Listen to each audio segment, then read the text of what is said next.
Hi again, and good to see you. Now, in that last episode, they were talking about an old farmhouse in the country and describing it. And they were using some interesting language, which I want to teach you now. Let me give you some examples of what they said. Sandra said that the farmhouse was built by a rich Italian American, was built by. Now that grammatical form is called the passive. We're going to study that now. But other examples. Paolo said, yes, it was designed by a Dutch architect. It was designed. He said, it is built in the style of an 18th century Tuscan farmhouse. The passive, that's what I want to look at with you now. We'll go to the screen so that you can see how the construction works. It is actually quite simple because you need to take the verb to be in the necessary tense, whether it's past, present, or future, and then you add the past participle of the main verb. Okay, so that is the grammatical form. When do we use the passive? We use the passive when it's more important the action which is happening and not the person doing it. Let me give you an example, try and make it clearer. And look at the screen now and we can combine the things. This is a magazine. Now, I want to talk about the magazine in the present. And there are various things that I can say. For example, this magazine is published in the United Kingdom. Is published, the verb to be plus the past participle. Other things that we can say about it.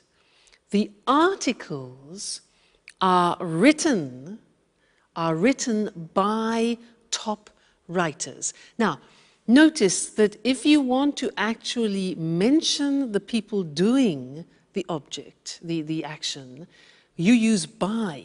So, these articles are written by top writers, okay, top journalists. Another example, it's delivered worldwide. It's delivered worldwide. There again, we don't know by who, but it's not important in this case. It's the action which is important. So that's in the present, using the verb to be in the present form is, are. Let's move on to the past tense now and take these shoes. We can say about these shoes were made in Italy, okay? These shoes were made. Notice that the verb to be is in the past and it's plural because it's two shoes. So not was made, but were made. These shoes were made in Italy. The other examples are they were designed by a top designer and only a limited number were produced. All right, so the verb to be plus the past participle.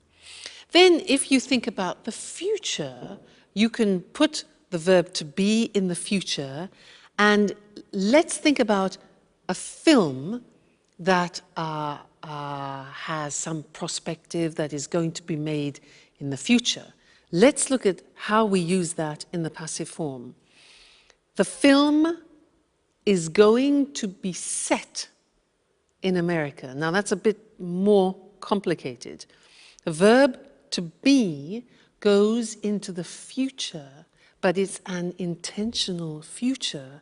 So it becomes the film is going to be set, means filmed, in Russia. It's going to be directed by Spike Lee. Now here the information Spike Lee is important, so we add by. It's going to be directed by Spike Lee, and it's going to be released next summer. Released, taken to the cinemas next summer. So that's the passive form, as you can see, if you know the verb to be very well in all the different tenses, past, present, and future, it's not difficult. And it's actually not different in English to many other languages. All right? So that's the passive. See you again next lesson. Bye.